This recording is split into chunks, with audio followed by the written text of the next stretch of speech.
आधे दौर का जो चुनाव है वो संपन्न हो चुका है, चौथे दौर के लिए वोटिंग हो रही है। लेकिन इस बीच एक बड़ा सवाल ये है कि क्या एनडीए 400 पार जाएगा कि नहीं जाएगा, ये तो चुनाव के बाद भी हो सकता है। लेकिन बीजेपी 370 का आंकड़ा कैसे छुएगी? हम दोनों आंकड़े पार करेंगे और 400 पार कर स्पष्ट बहुमत और मजबूत बहुमत के साथ मोदी जी फिर से स्थिर सरकार बनाने जा रहे हैं। वो तीसरी बार देश के प्रधानमंत्री बनने जा रहे हैं।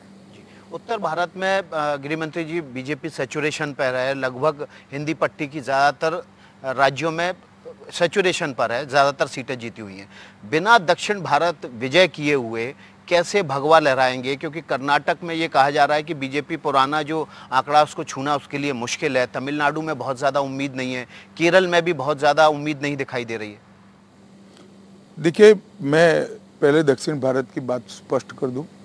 दक्षिण भारत में भारतीय जनता पार्टी, ये जो 5 राज्य दक्षिण भारत के हैं, कर्नाटक, तेलंगाना, आंध्र प्रदेश, केरल और तमिलनाडु, इसमें भारतीय जनता पार्टी सभी दलों में सबसे ज़्यादा सीटें प्राप्त करेगी।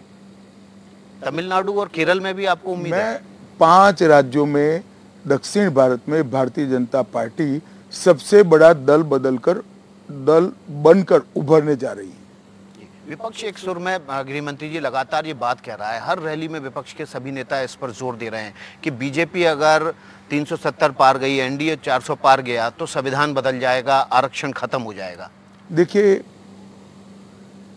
राहुल गांधी जब से सार्वजनिक जीवन में आए हैं, उन्होंने कांग्रेस की एक प्रमुख नीति बनाई है।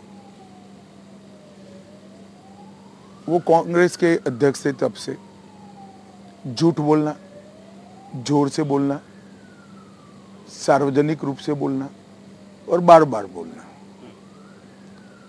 मैं आपको एक सवाल पूछना चाहता हूं कि मोदी जी 2 बार प्रधानमंत्री बने, दोनों बार उनके पास एनडीए का 2/3 बहुमत था या नहीं था?